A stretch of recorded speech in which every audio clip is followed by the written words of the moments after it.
며칠 전에 유튜브를 보다가 분당 우리교회 이찬수 목사님의 설교 영상을 봤어요. 어떤 후배 목사님이 이찬수 목사님에게 와서 이렇게 묻습니다. 어떻게 하면 교회가 부흥할 수 있을까요? 어떤 목사든 사실 관심사는 비슷할 겁니다. 어떻게 하면 교회가 부흥할 수 있을까를 두고 늘 고민하고 애쓰죠. 근데 이찬수 목사님의 대답이 굉장히 충격적이었어요. 요약해서 말하자면 목사가 회방 놓지만 않으면 교회는 부흥합니다. 이렇게 말하더라고요. 목사가 무언가 애를 쓰면 교회의 숫자는 늘어날 수 있지만 그게 부흥은 아니래요. 목사가 무엇을 애써서 해야 교회가 부흥을 하는 것이 아니고 목사가 오히려 아무것도 하지 말아야 한다. 이런 말을 들으니까 제 자신을 돌아보게 되더라고요. 많은 목사님들을 만나면요. 어디서 목회하세요? 뭐 이런 거 얘기한다면 꼭 빠지지 않는 얘기가 있어요. 그래서 성도 수가 몇 명쯤 되나요?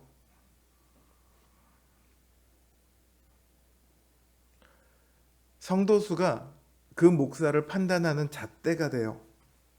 다르게 말하면 성도 수가 자랑이 되는 시대가 됐죠. 저는 그러지 말아야지 했었는데 어느새 저도 닮아가고 있는 것은 아닌가 그런 생각이 들었어요. 물론 예수님이 복음을 전하라 말씀하셨으니까 당연히 그러니까 부흥해야지 부흥을 애쓰고 고민하겠죠. 근데 복음을 전하는 것과 부흥하는 것이 같은 일일까요? 복음은 전해야 합니다. 죽어가는 영혼들에게 그리스도를 증거해야 합니다. 그러나 오늘날 저나 그 이찬수 목사님에게 물어봤던 그 목사님이나 많은 목사님들이 고민하는 것은 어떻게 하면 더 복음을 잘 전할까? 어떻게 하면 그리스도를 잘 증거할까가 아니라 어떻게 하면 부흥할까 하는 것이거든요. 복음이 잘 전파가 되어서 교회가 자연스럽게 부흥이 될 수는 있습니다. 그러나 그것과 별개로 성도 수를 늘리는 일은 가능하거든요. 다양한 이벤트를 하고 여러 가지 시스템을 갖추고 그렇게 하면 교회를 부흥시키는 일은 충분히 가능합니다. 저는 그래서 이찬수 목사님이 목사가 부흥에 회방을 놓는다고 말한 것은 아닐까 그렇게 생각을 해요. 교회의 본질을 잃어버린 채로 아무리 애써도 성도 수가 늘어날 수 있을지는 몰라도 거기 참된 부흥은 없겠죠. 교회가 성도 수를 자랑하고 있는 동안 교회가 정말 자랑해야 할 것은 잃어버린 것은 아닐까요? 오늘 본문에 나오는 고린도 교회도 그랬습니다. 그들에게는 수많은 문제가 있었어요. 문제가 없는 교회가 어디 있겠습니까? 그러나 고린도 교회는 그 문제들이 겉으로 드러나서 심각한 상태에 이르렀어요. 서로가 다투고 싸우고 세상 법정에 고소하고 분파를 나눠서 싸움하고 그러고 있었어요. 교회의 분쟁은요, 세상의 다툼보다 훨씬 더 추합니다. 그거 아세요? 세상의 다툼은요, 어떻게 하다가 서로의 욕구가 만족이 되면 서로 그래 이쯤에서 끝내자 이게 가능해요.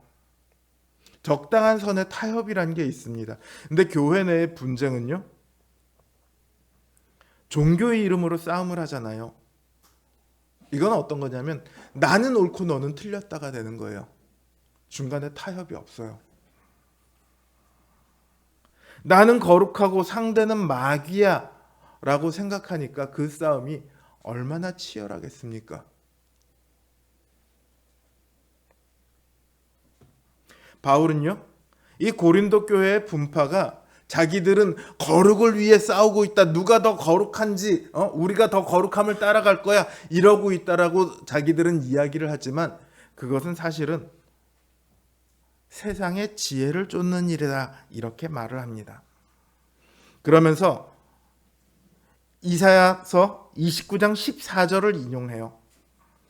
이사야서 29장 14절은 예루살렘의 그 지도자들이 애굽하고 동맹을 맺어서 나라를 부강하게 하려고 하던 그 시도를 하나님께서 매우 악하게 보시고 그들에 대해서 심판하시는 그런 장면을 다루고 있습니다. 그때 하나님께서 뭐라고 얘기하시냐면 그들은 입으로는 나를 가까이 하며 입술로는 나를 존경하나 그 마음은 내게서 멀리 떠났나니 그들이 나를 경외함은 사람의 계명으로 가르침을 받았을 뿐이다. 이렇게 말씀하세요. 입으로는 하나님을 위해서 하고 있는 일이다라고 하지만 사실은 세상의 지혜를 쫓았다는 거죠. 그러면서 그들의 지혜와 총명을 패하겠다고 하십니다. 바울은 이 구절을 지금 고린도 교회에 인용해서 사용하고 있습니다. 고린도 교인들은 자신들이 여러 가지 언어나 지혜나 은사나 이런 것들을 지금 과시하고 있습니다. 서로 간에 언변에 뛰어나서 말다툼을 해도 지지를 않아요. 그러나 그들이 입술로는 누가 더 하나님을 잘 믿고 누가 더 하나님을 잘 섬기고 누가 더 거룩한 삶을 살고 누가 더 올바른가를 이야기하고 있지만 사실은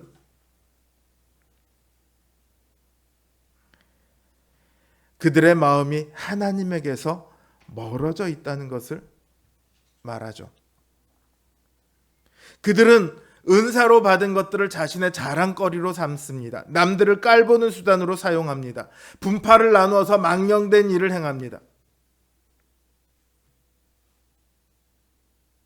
바울은 그런 그들에게 그들의 지혜와 총명을 패하시는, 그들에게 주셨던 모든 은사를 패하시는 하나님의 심판에 대해서 말씀하고 있습니다. 그들이 행하고 있는 것이 겉으로는 은사와 지혜처럼 보일지라도 사실은 세상의 지혜와 총명에 불과하며 결코 하나님께 다다를 수 없다라고 말하죠. 하나님께서는요, 세상의 지혜와 그 철학들이 아니라 세상 사람들이 보기에는 너무도 미련해 보이는 전도를 통해서 우리에게 복음을 전했습니다. 전도라는 방법이 미련한 것이 아니라요, 전도를 할 때 담고 있는 복음의 내용이 미련해 보여요. 세상 사람들이 보기에는. 많은 유대인들이 예수 그리스도의 복음을 바보 같은 소리로 여겼습니다. 그들이 생각하는 메시아는요, 수많은 위대한 표적과 기적들을 행하는 정복자고 왕이어야 돼요. 제국을 무너뜨리는 훌륭한 군주여야 해요.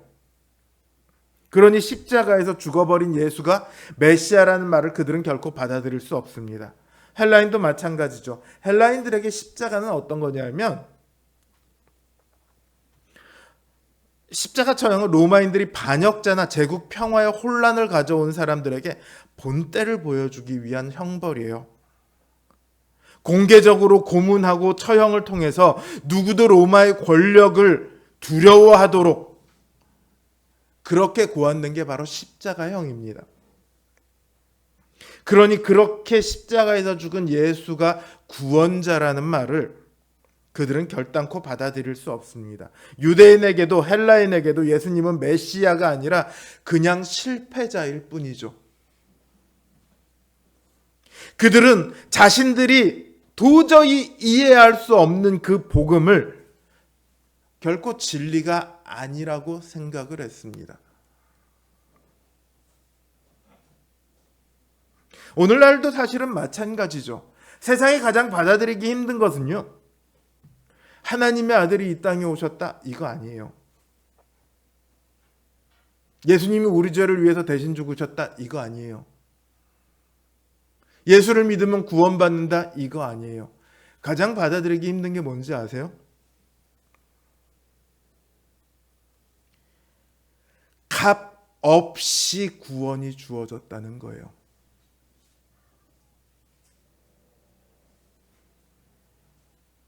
세상에서 가장 중요한 구원을 아무것도 없이 얻을 수 있다. 이게 오늘 이 시대를 사는 사람들에게는 결코 이해될 수 없는 얘기죠.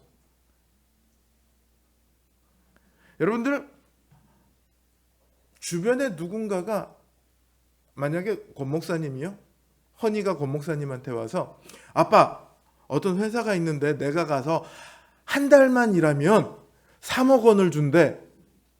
그럼 권 목사님이 뭐라고 하실까요? 야, 당장 가서 일해, 그럴까요? 뭐라고 말씀하시겠어요, 목사님? 가지마. 왜요? 야, 그거 사기야. 세상에 어떤 회사가 한 달 일하면 3억 원을 준대? 그렇잖아요. 그런 회사가 어딨어? 기독교의 복음이 세상 사람들에겐 그런 거예요. 아무것도 안 했는데 믿기만 하면 구원이 생긴다고? 그런 게 어딨어? 만약에요, 너의 있는 전 재산과 너의 평생의 인생과 너의 자식들을 다 바쳐라. 그러면 너는 구원받을 수 있을 거다. 사람들이 그 구원을 얻기 위해 모든 것을 바칠까요? 안 바칠까요? 바치는 사람들이 있어요. 이단들이 그러잖아요. 모든 재산과 자신의 자녀들까지 다 바치잖아요. 자신의 인생을 다 바치잖아요. 만약에 복음이 그런 거였다면 하나님의 아들이 오셨어. 그런데 우리를 구원하기 오셨어. 그런데 구원하기 위해서는 너의 전 재산과 너의 전 인생과 너의 자녀들까지 다 바쳐야 된대. 어떻게 할래? 오히려 그러면 나는 그렇게는 못하겠어, 그렇게까지는 못하겠어 할지언정 그것을 미련하다라고 얘기하진 않을 거예요. 그런 게 어딨어라고 얘기하진 않을 거예요. 대가가 있어서 주어지는 거니까요. 그런 시대를 우리가 살고 있거든요.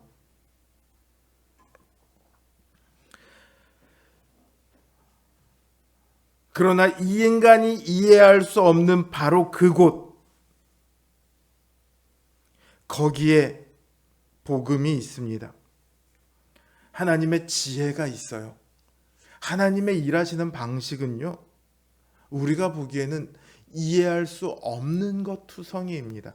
하나님이 보는 시각하고 우리가 보는 시각이 어떻게 같겠어요?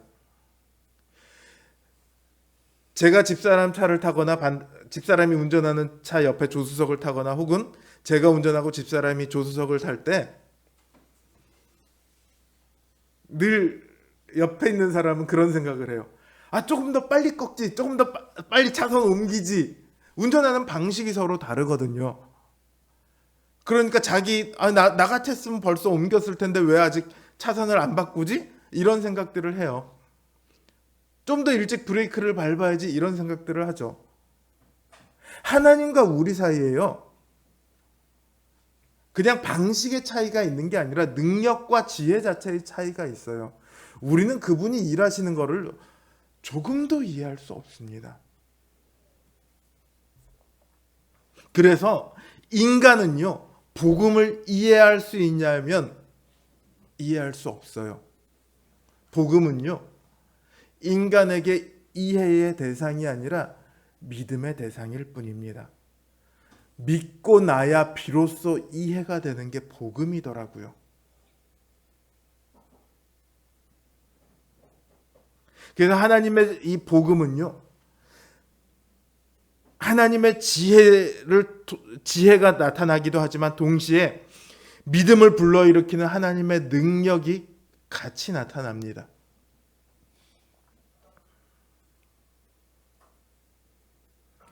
하나님께서 표적을 보이고 이 땅에 예수 그리스도를 보내셨다면 지금 당장이라도 교회 주일날마다 목사가 설교하는데 자, 지금 여기 천사가 나타납니다 하는데 천사가 쫙 매주 나타난다고 하면 교회 안 올 사람이 누가 있겠어요? 그러지 않을까요?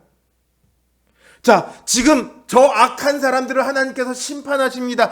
이번 주에 가장 우리나라에서 악했던 사람 누굽니까? 그 사람을 심판하십니다. 불벼락이 빵 떨어집니다. 그러면 교회 사람들이 오고 안 오고를 떠나서 그 하나님이 진짜 하나님이시라는 걸 믿을까요? 안 믿을까요? 보게 되겠죠.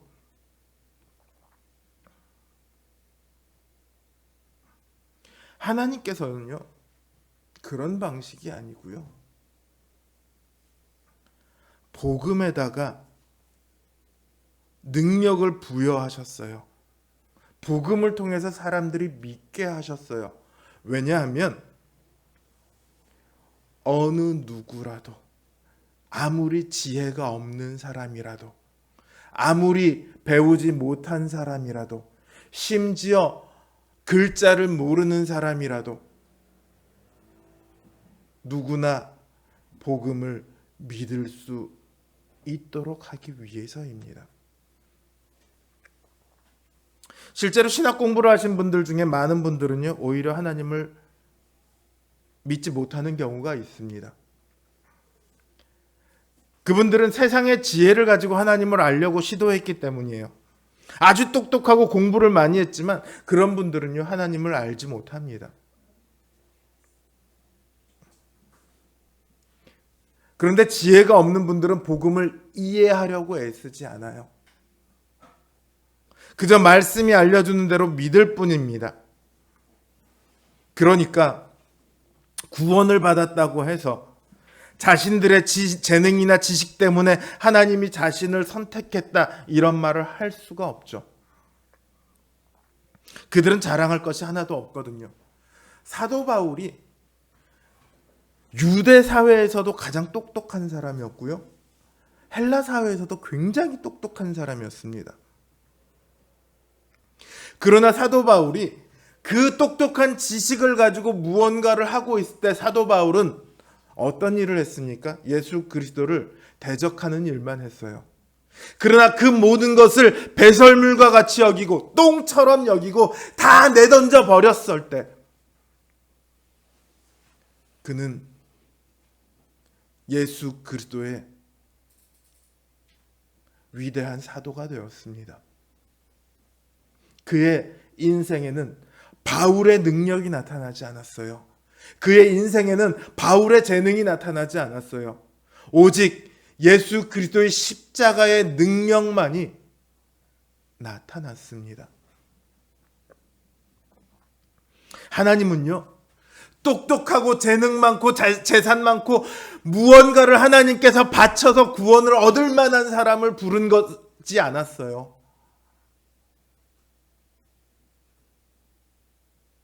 사람들의 재능, 사회적인 신분, 지식의 해박함, 재산의 많고 적음 이런 것들은 하나님의 선택과 아무런 상관이 없습니다.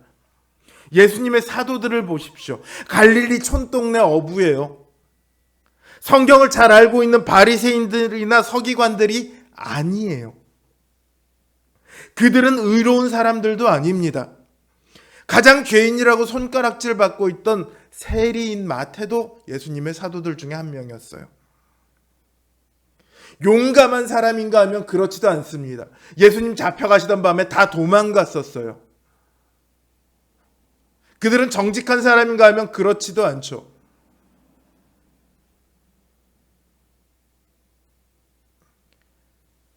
그렇다고 믿음이 좋은 사람들입니까? 의심 많은 도마도 있었죠. 무엇보다 예수님을 대적했던 바울도 예수님의 사도로 부르심을 받았습니다.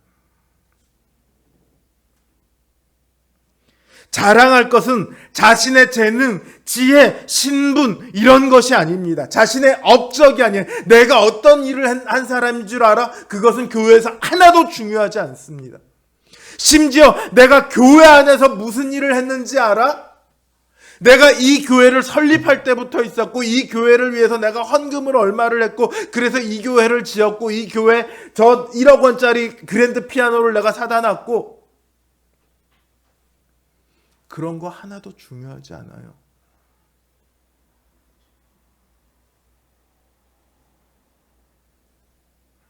그저 우리를 부르시고 세우신 예수 그리스도의 십자가 외에는 자랑할 것이 없습니다.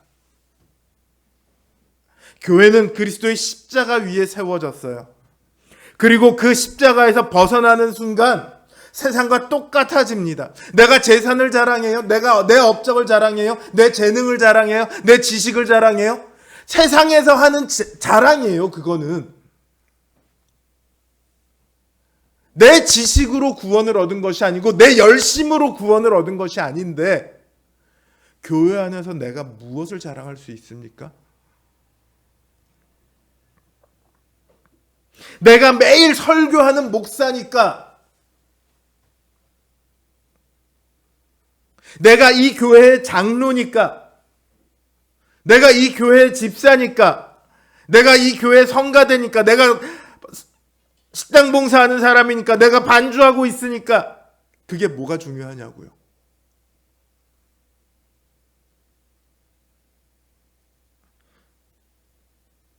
십자가에서 벗어나는 순간요, 그거는 아무것도 아닙니다.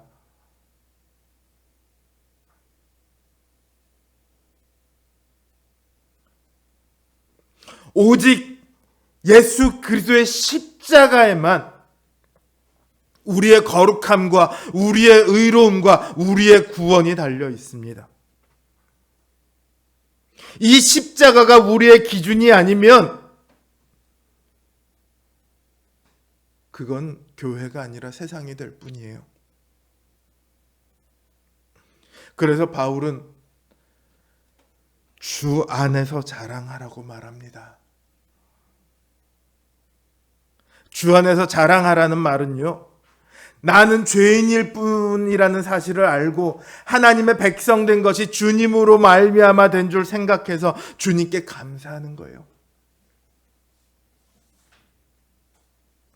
하나님께서 신자들로 하여금 그리스도 안에 있게 하셨고 또 그리스도로 하여금 그 신자들에게 지혜와 의로움과 거룩함과 구속함이 되게 하셨습니다. 하나님은 우리에게 이렇게 말씀하시는 거예요. 너희가 구원받은 것은 너희가 뛰어나서가 아니라 너희가 미련하고 약해서다. 내가 너희를 다만 불쌍히 여겼고 그 외에는 어떠한 이유도 없다.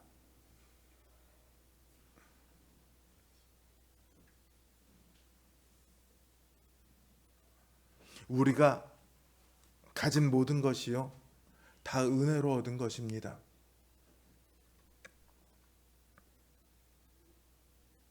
내가 세상에서 열심히 일을 해서 월급을 받았는데요, 그럼 그거는 제가 열심히 일해서 받은 거죠. 아니요.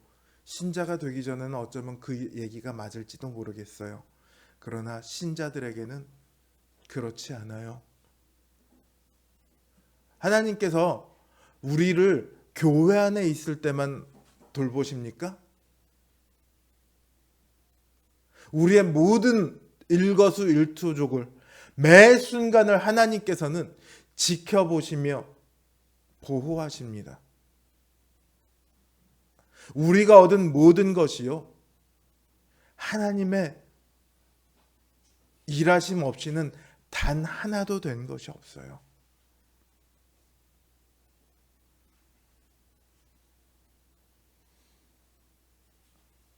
그러니까 우리가 교회 앞에서 내세울 것이 아무것도 없어요. 장로도, 가장 어린 아이도, 가장 부유한 사람도, 가장 가난한 사람도, 가장 똑똑한 사람도, 가장 어리석어 보이는 사람도 모두가 다 동일하게 예수 그리스도의 능력으로 구원받았고 예수 그리스도로 말미암아 살아가고 있어요. 자랑할 것은 예수 그리스도밖에 없습니다.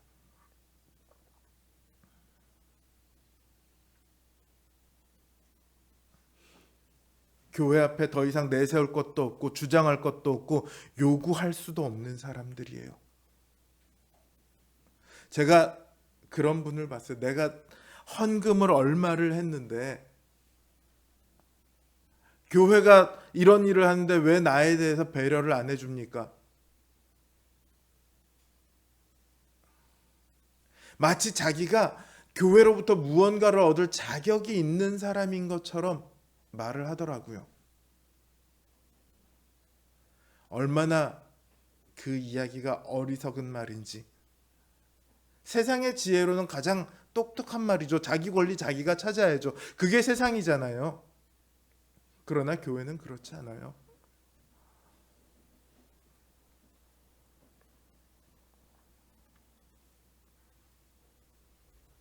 그래서 교회 안에서 내세울 것이 없으면 차별이 있을 수가 없습니다. 내세울 게 없는데 뭘로 차별을 할까요? 차별이란 말은 너랑 내가 가진 게 다르다는 말이잖아요. 근데 우리가 내세울 것이 단 하나밖에 없는데 그게 동일한데 어떻게 차별이 이루어질 수 있습니까? 하나님께서 미련하고 약한 우리를 구원하셨다는 말씀은요, 똑같이 미련하고 약한 또 다른 사람들도 구원하기로 작정하셨다는 말이에요. 내가 못나도 하나님께서 참아주시는 것처럼 다른 사람들의 못남도 하나님께서 참아주고 계십니다. 나의 약함을 예수 그리스도께서 감당하신 것처럼 그 다른 사람들의 약함도 예수 그리스도께서 감당하고 계세요. 다른 사람의 미련하고 약함 역시 예수 그리스도께서 감당하고 계신데 누가 감히 그들의 미련하고 약함을 이유로 그 사람을 정죄할 수 있을까요? 교회에서요, 차별이 어떻게 이루어지냐 하면 안타까운 얘기지만 교회에서 가장 많이 차별이 이루어지는 게 뭔지 아세요? 재산의 유무예요. 돈이 많은 것과 많지 않은 것으로 구분이 됩니다. 고린도 교회가 그랬고요. 지금 현대의 교회도 그래요. 그 다음은 직분으로 차별이 이루어집니다. 근데 이 모든 차별 중에 제일 무서운 차별이 뭔지 아세요? 열심으로 이루어지는 차별입니다. 나는 이렇게 열심히 교회를 위해서 섬기는데 왜 저 사람들은 안 할까?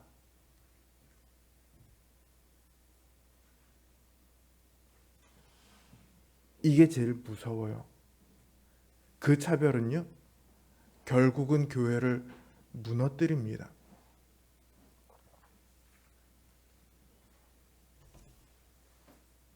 만약 누군가를요, 복음을 부인하는 이유 이외의 다른 것으로 차별하고 정죄한다면, 배척하려 한다면 그 안에 이미 그리스도의 복음이 사라졌다고 봐야죠. 복음을 잊은 거예요. 자기가 어떻게 구원받았는지를. 더 이상 그리스도가 자신의 자랑이 아니고 자기 자신의 업적이, 자기 자신의 열심이, 자기 자신의 노력이 자랑이 되는 거예요.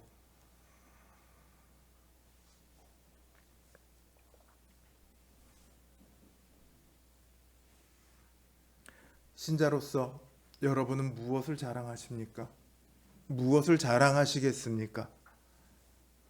어떤 분들은 전도를 내가 몇 명을 했는데 이렇게 자랑하는 분들이 있습니다. 어떤 분들은 성가대로 활동하는 것을 자랑하기도 합니다. 또 어떤 분은 교사로 섬기는 것을 자랑하기도 하고요. 각기 다양한 것을 자랑으로 삼을 수는 있습니다. 그런데 그것이 우리의 자랑이 될 수 없습니다.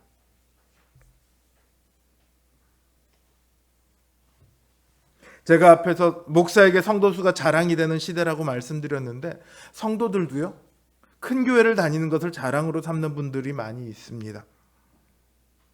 근데 그 보다 보면 마치 무슨 느낌을 받냐면 나 대기업 다녀 뭐 이런 자부심이랑 좀 비슷해 보여요. 대형교회 장점이 많습니다. 교육 시스템 잘 돼 있고 대형교회 목사님들 설교도 잘 하시죠. 그러나 그게 자랑이 되어서는 안 됩니다. 여러분 설교를 잘해요. 그렇죠? 성경을 잘 가르쳐요. 결국 그 말은 뭐냐면 그리스도의 은혜를 잘 말해준다는 말이잖아요. 내 삶에 그리스도의 은혜가 콱 와서 박힌다는 말이잖아요. 그러면 우리 목사님이 설교를 잘 하시는데 설교를 통해서 그리스도의 은혜가 나에게 콱콱 박혀. 내가 예배를 드리고 설교를 들을 때마다 정말로 그리스도가 내 안에 살아나는 것 같아. 그리스도가 나와야죠. 기가 막히게 재밌고 감동적인 영화를 보러 가서 야 거기 갔더니 팝콘이 맛있더라, 좌석이 정말 편안하더라 이러고 말하고 있으면 영화를 제대로 본 걸까요? 아니겠죠. 그 그리스도의 은혜를 듣고 깨닫고 왔으면 그 은혜를 주신 그리스도를 자랑해야죠.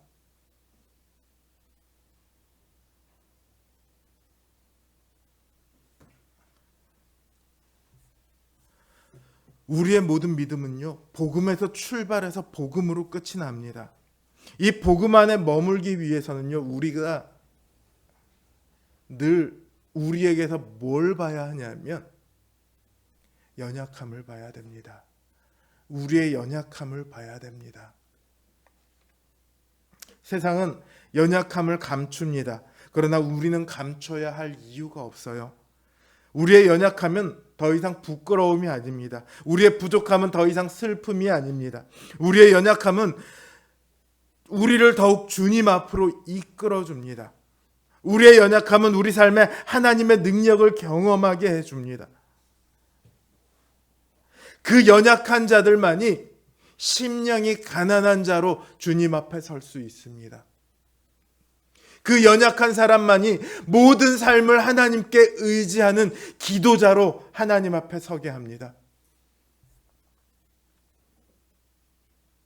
주님은요, 우리의 연약함을 결코 그대로 내버려 두지 않으세요. 우리가 우리의 연약함을 고백하며 나아갔을 때 그 연약함은 주님의 능력이 됩니다.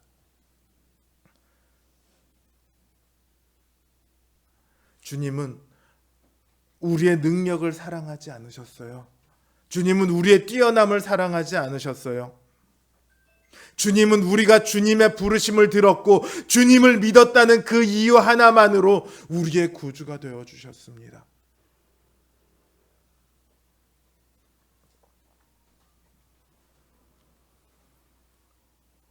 주님을 자랑하는 인생,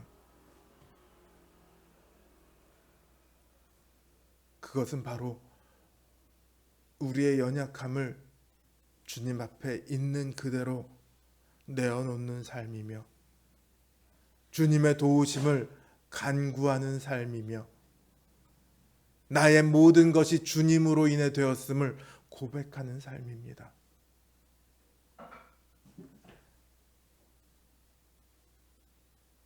우리 연약함 가운데 찾아오셔서 우리를 영광의 빛으로 세우신 그 주님 안에 늘 서시기를 바랍니다. 자신을 자랑하기 바쁜 이 시대에 오직 주님만을 자랑하는, 주님만을 의지하는, 주님만으로 만족하는 우리 성도님들 되시길 주님의 이름으로 기원합니다.